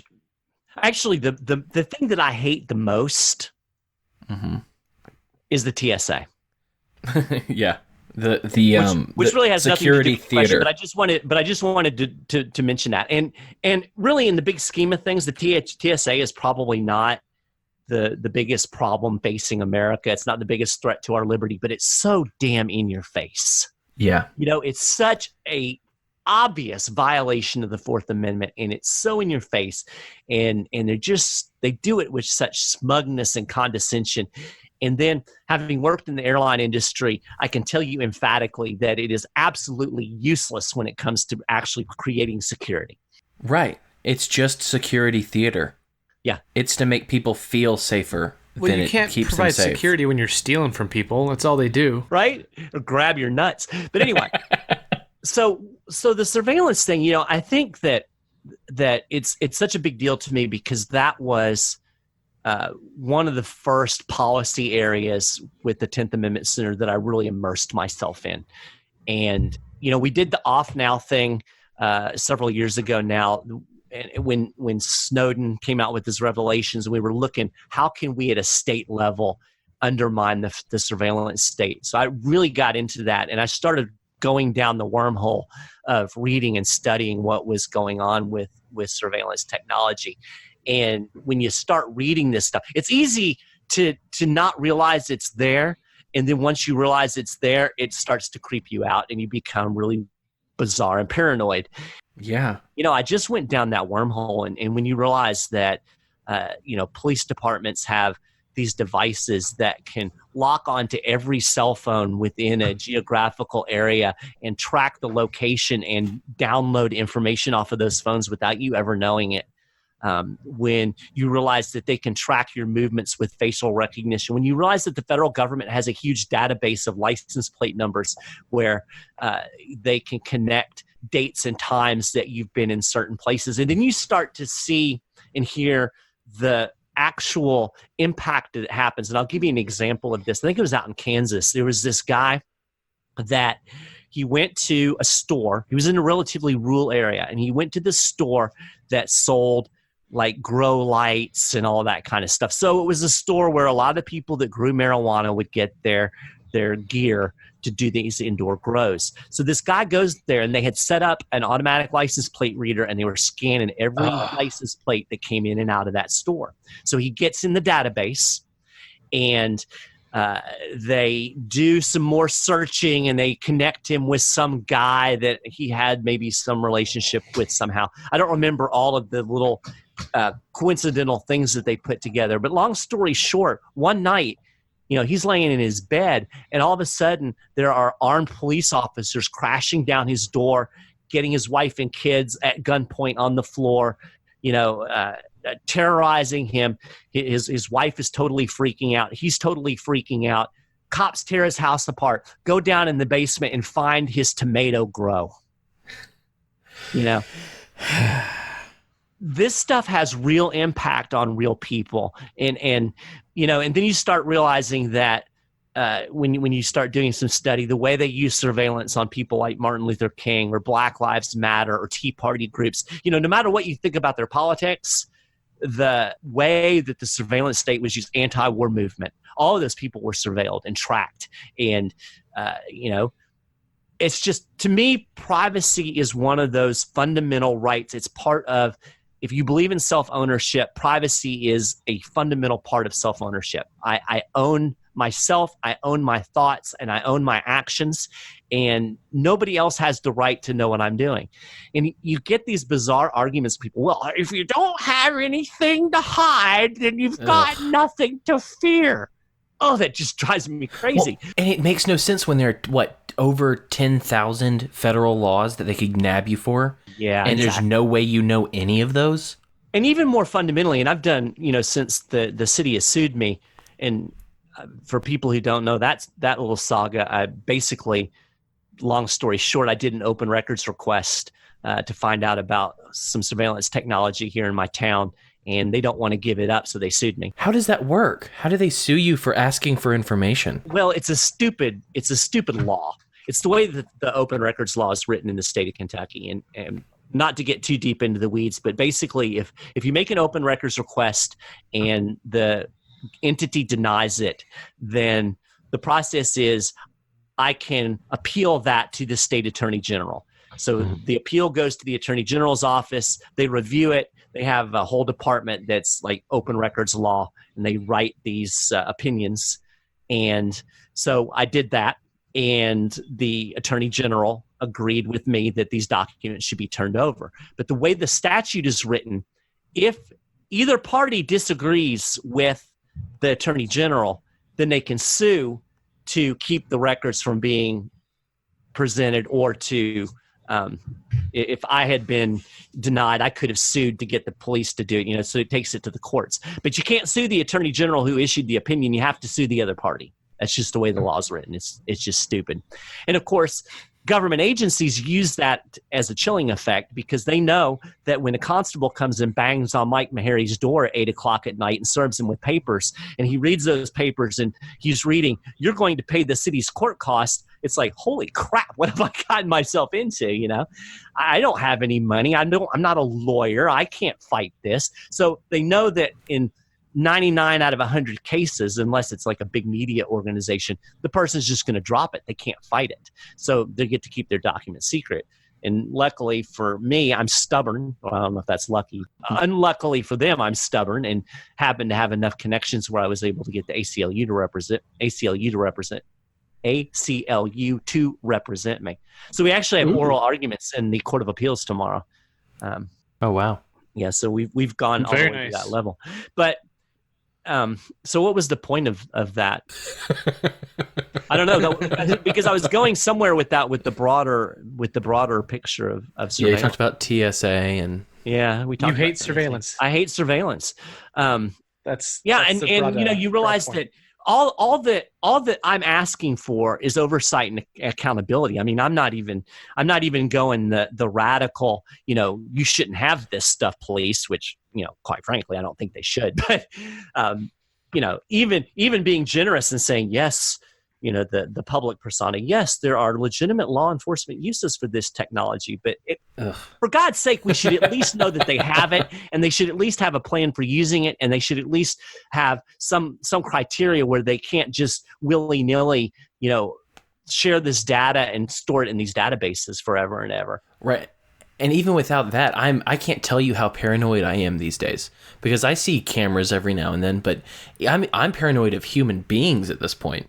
Because, when I was a kid, when you were a kid, when Phil was a kid, we were all probably rough boys, right?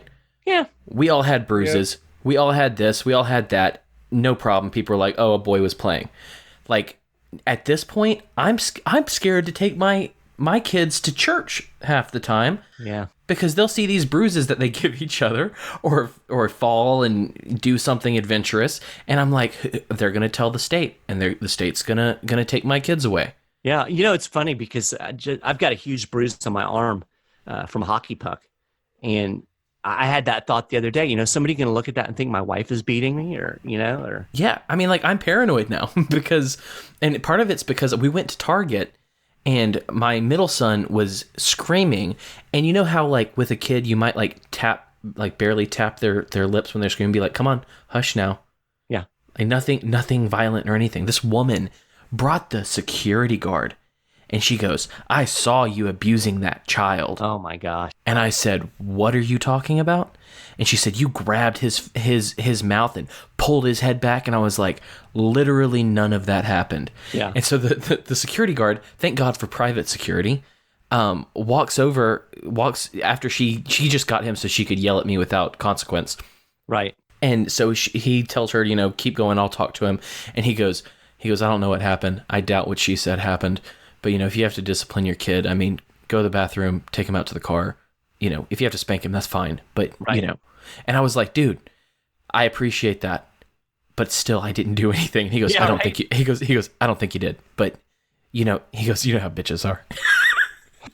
Now, if that had been city police, they would have shot your dog. Yeah, they would have definitely shot my dog. They would have come to your house and shot your dog. Yeah. But I remember now what I was getting to with the privacy thing. Yeah.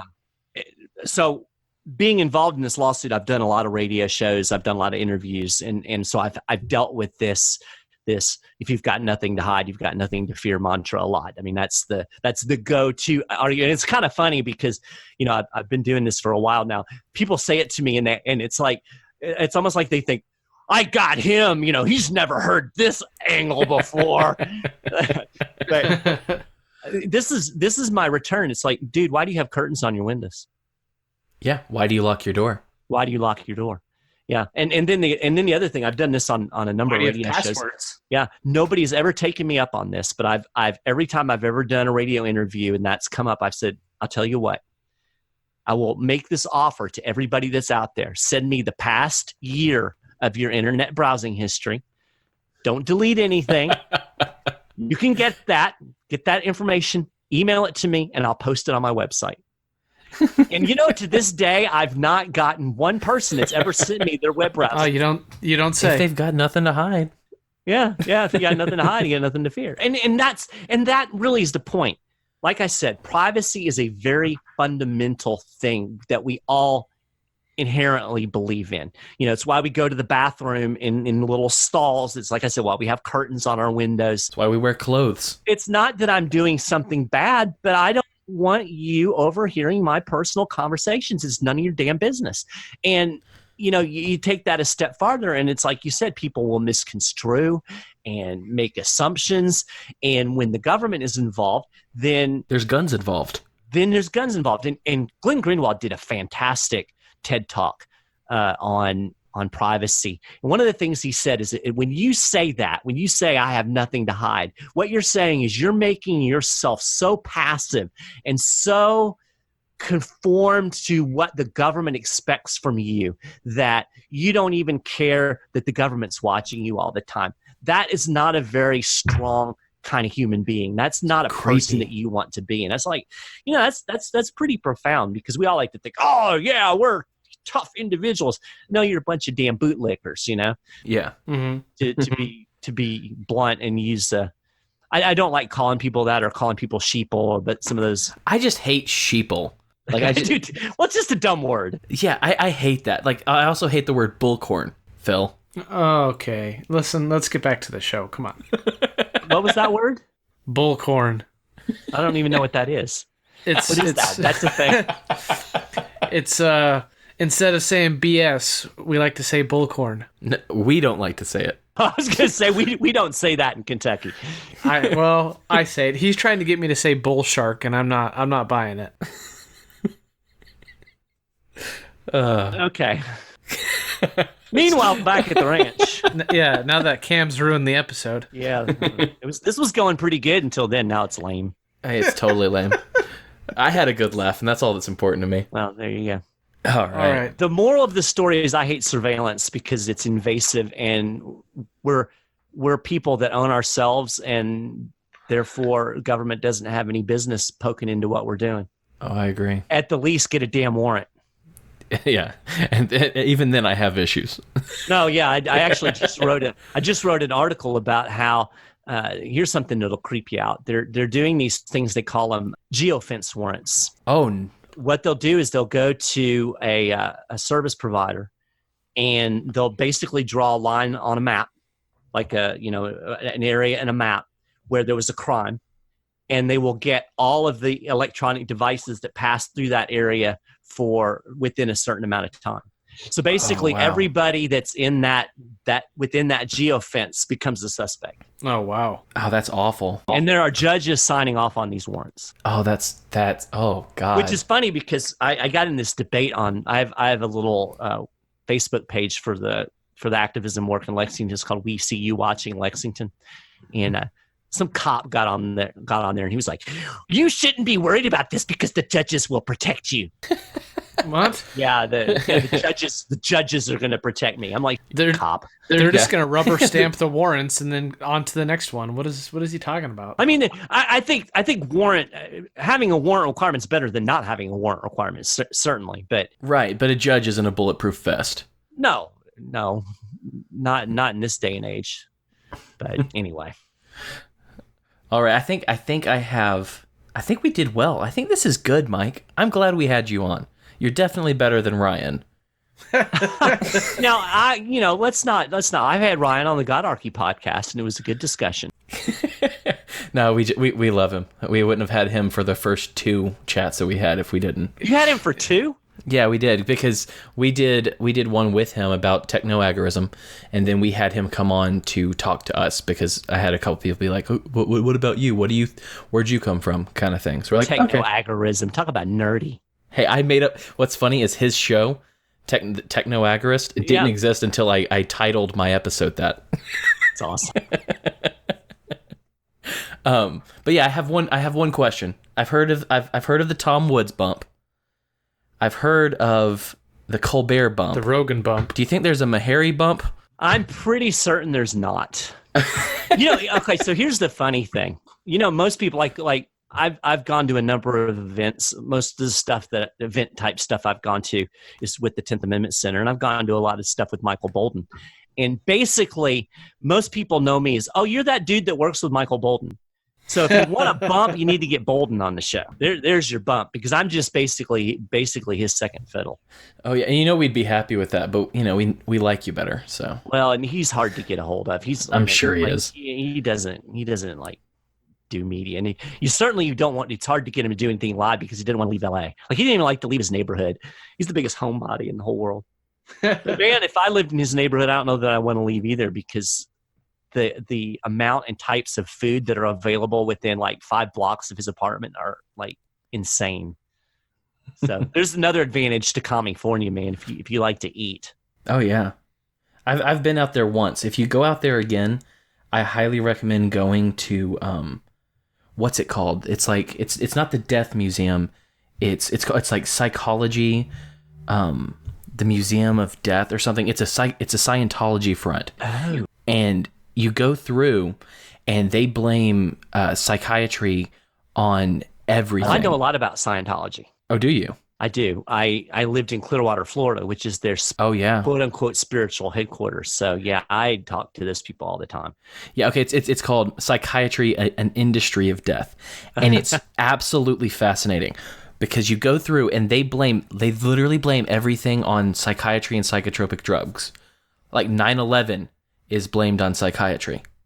Yeah. Do they do the e-meters at the end? They didn't, because I think they're being a little more coy about it, and maybe they did, and I just told them no. I can't remember. It's been since 2012. They used to in Clearwater. They would stand out and like they own most of downtown Clearwater, which was a big deal when we were living there, because it's eroded the tax base so badly. They would create all of these fronts and businesses and buy up property, and nobody knew that they were Scientology. And then all of a sudden, oh, this is a Scientology property. We're taking this off the tax rolls. But yeah, that's some bizarre creepy stuff. And I could tell you some stories. There was a church that was right next door to one of the big Scientology buildings, and they actually had a former Scientologist come in to speak. They were doing like a series on cults, and knowing that the Scientologists were, pretty hardcore about stuff like that, they really kept it hush hush on the down low that this guy was coming in. Mm-hmm. And somehow the Scientologists found out about it and were at the airport when he showed up. Oh, wow. And it was like the only way they could have known is if they had somebody planted on the inside, or they were using some type of monitoring or surveillance or something. It was just, that's some creepy stuff right there. If there's any Scientologists out there, I'm sorry if I'm offending you, but I'm not sorry. We should have you on later just to talk about Scientology. I don't know. I'm not an expert. Like I said, it's just more of what I witnessed and saw. And they would, if you go through downtown Clearwater, I'm not sure if it's like this now. It's been quite a while since I've actually lived there, but it used to be if you go down there at lunchtime, the streets were just full, and they all wore these little Navy uniforms because L. Ron Hubbard was the Sea Org. Yeah, I had so that's all the Sea Org people are there in Clearwater, and they're all wearing these uniforms, and they all have dead eyes. I mean, it's like it has that weird oppressive feel like I had in DC with the cops. It's like there's some kind of thing here that's just. I went to school in Lakeland, Florida. Oh, okay. And so we actually went over, the last time I was in Lakeland was in probably 2012 as well, or I don't know. But so when were you in school in Lakeland? I was there from late 2007 to about late 2011. And then I lived in Lakeland for 9 months in 2005. My brother would have been there. You may have seen my brother at some point. Lakeland's not big, or at least it wasn't. It's not. It's also they have a lot of meth. A lot of meth there. Yeah, that doesn't surprise me. Meth wasn't really a big thing 20 years ago, but they're not as big as it is now. But yeah, Lakeland, how about that? Oh yeah. Well, Mike, I can't thank you enough for coming on and legitimizing us. Yeah, if seriously. You're depending on me to legitimize you, I'm sorry. You're welcome for my service, but I don't know. Maybe y'all need to step up your game a little bit. Really, we're sorry that you did this. Really? So basically what's happened is I've just dropped my status. Yeah, huge amounts. Oh, yeah. It's going to take a while to recover from this one. You'll also notice that I dropped the retard word. I did. I noticed that. We try to say that at least once every sports ball episode. So oh, yeah, man. Dude, I have... That's one of those things, like, I try not to say them in public, but there are words that I hold on to from my youth that still make me laugh. Yeah. Yeah, just gotta say them in private now. Right. Or on a podcast, which isn't really private. I know that at some point, like, if people say, oh, Mike, you should run for office, which is like, no, I shouldn't. No, I don't want to. I wouldn't do it because I have a theory that 90% of politicians are sociopaths. And I'm not a sociopath, so I'm not qualified.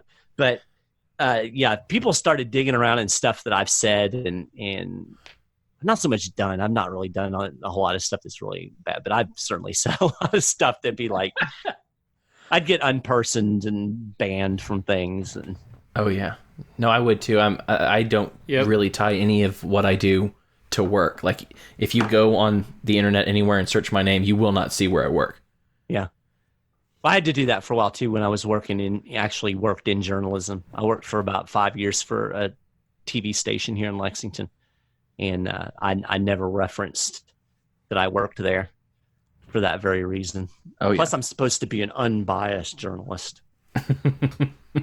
That's a whole nother. We could do an episode on journalism. That would be fun. Oh yeah.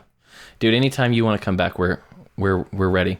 This is enjoyable. More than happy to have you. Well, it was fun. I enjoyed it, even though I was, like I said, I was cranky and tired. Now, of course, it's time for me to go to bed, and I haven't been able to watch any TV. Oh, man, I am so sorry. But just think, you get to go to court tomorrow, and that'll make it all better. Oh yeah, I do. I don't have to do anything. I'll sit there and listen to the lawyers. And every hearing that we've had, though, the city has said something. Well, I've been like, "What the? Did he just?"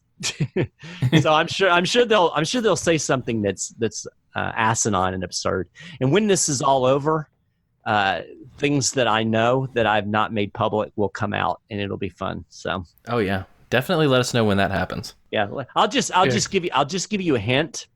Sometimes government agencies aren't real smart about how they redact things. Ooh. And I'll give you another hint. Magic marker does not cover up type. It's true. I know this for a fact. Yeah, so I know more than they think that I know. Nice. Awesome. It's always good to have a one-up on them. Yep. Oh yeah. Well, we'll let you go to sleep, and we'll tie this thing off in a knot. Is there anything you want us to tell people to look up or Google, or which podcast you're proud of? I'll give you all my things. First thing I always tell people is if you're interested in the political activism, the pragmatic approach, this whole nullification thing, visit the 10th Amendment Center, 10thamendmentcenter.com. It was cool. We did we had a meeting a few years ago with the folks at the ACLU at the national level, and we've been working together on some privacy and surveillance stuff for a number of years. And when we were there, Glenn Greenwald's lawyer came into one of the meetings and was just hanging out, and they were asking and trying to get a feel for what our organization was. And when they realized how small it was, he said, "Boy, you guys punch above your weight," which I thought was really cool. We do a lot, and I think as far as libertarian organizations go, I'll put us up against anybody in terms of actually doing practical, effective work that is doing something to undermine the state, especially the federal level of it. I'll put us against the LP any day. I was about to say, so you're going to say you're better than the LP? Because I agree. Yeah. So 10thamendmentcenter.com. I have my own website, michaelmaharrey.com, which is mostly my podcast, although I have all kinds of stuff on there. And it's more oriented towards the 10th Amendment Center type work. I've got a Constitution 101. My Thoughts from a Hairy Head podcast is there. I've got some music that I produced on that website. So there's just a bunch of stuff about me, book I've written, stuff like that. So that's a visit. And then if you are a believer, or if you're not a Christian and you're just interested in kind of looking at voluntarism and anarcho-capitalism or libertarian anarchism or whatever label we want to slap on it from a Christian perspective, godarchy.org is the place. And the Godarchy podcast is there. I can't wait till you have me on that. We should do that. Actually, I've got a cool one. I've got two really good interviews coming up if they come together. I don't want to say who they are yet because I'm paranoid that they won't come through, but I'm excited about that podcast in that website and that whole project because it really seems to have there's a niche audience there that really is hungry for stuff from that perspective. And like I said, I really want to be an anti-war voice and Christian movement. I'd like to figure out how to broaden that and see if I could, offend a whole bunch of Christians. That would be fun. I'm on Twitter at MMaharrey 10th, like the number 10th. I'm a lame Twitterer. I'm a troll. Yeah, I don't do much on Twitter. And then, of course, if you're interested in the economics and business cycle, Federal Reserve stuff, you can go to shiftgold.com/news, and I write two articles a day there that generally relates to that. And 2 articles a day. Yeah. Wow. Yeah, I'm blessed to be able to write fast. Yeah. So it's one of the things you kind of learn in journalism school. So I write a lot. They have the little Grammarly thing, and it tells you how many words. Like at the month, they'll give you a report. My word count last month was 106,000. Oh wow! I was like, that's a lot of words. So yeah, Oof. I'm prolific. Now I'm not saying that all of that is quality, but so you're saying you're essentially Walter Block? Yeah, except not. Yeah, not nearly as smart. That dude is brilliant. I had lunch with him a few months ago, and it was like, yeah, this dude's way smarter than I am. So I'm just a dumb journalist. I tell people that all the time. I don't really have any original ideas. I just repackage what other people say. Yeah, I just repackage what other people say and try to make a joke about it.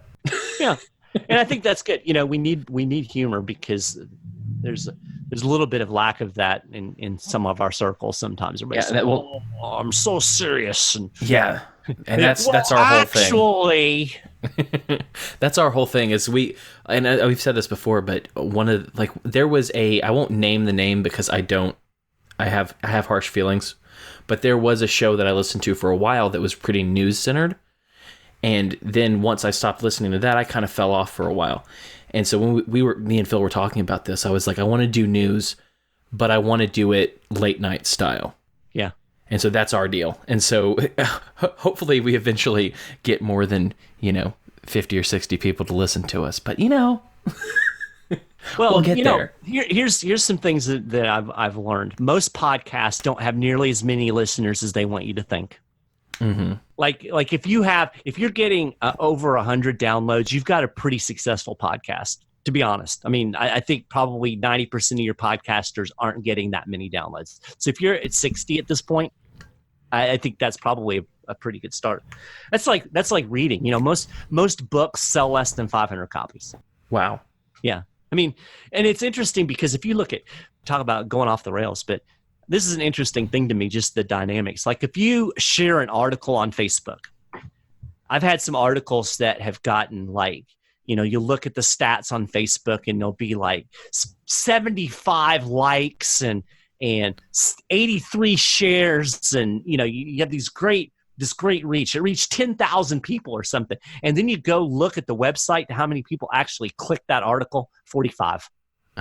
Wow. All the time. People do not read things. And then what's really extra frustrating is the people that are commenting and vehemently ridiculing what you wrote when they never read it. It's like, I know you didn't read this. So I'm saying that as a way of encouragement. Like my thoughts from a hairy head, I'm in the 200s of episodes. I've been doing it I took a break for a while, but I've been doing it for 4 or 5 years. And it very rarely goes over 150 downloads. Oh, okay. So, yeah. Whatever. We'll get there. If I was trying to get rich or famous, I wouldn't be doing it in this venue. Right. Right. I would sell my soul and be a conservative commentator and probably could go work on Capitol Hill and make a bunch of money and screw an intern or something. I don't know. I guess that's what they do. Ooh. Exactly. Yeah, but then you wouldn't be on our show, and would it really be worth it? No, because this is fun. Awesome. That's about enough of this, right? I mean, I could keep going, but it's almost bedtime. It is. It's 2 minutes to bedtime. I haven't taken a shower yet, so. All right. Thank you so much for coming on. I cannot. Yeah. I can't stress thanks again, Mike. Appreciate it. It was a pleasure. It was good. Awesome. We hope to have you back. I'll do it. Awesome. All right, and good luck to you tomorrow. Absolutely. Oh yeah, thanks. I'll probably do a little video update when I get home. So sounds great. Okay, cool. We'll keep an eye out for your social media channels that you haven't been banned from, or you don't hate. Right. Yeah. Well. All right. Good night, guys. Good night. Good night. All right, folks. Thank you for having a bit of fun with us and joining us for this interview. A very, very special thank you to Mike Maharrey for coming on and dealing with us. You can follow us on Twitter, Facebook, Instagram, and Patreon at This Is MLGA. If you'd like to send us an email, you can reach us at thisismlga@gmail.com. Hit us up, subscribe, and make sure to rate us on iTunes. It helps us grow and guarantees new episodes. Also, don't forget to check out the MLGA Network. We're a small and scrappy group of libertarians that share all the best liberty podcasts on MLGAnetwork.com. You can find Mike's on there. Make sure to check that out.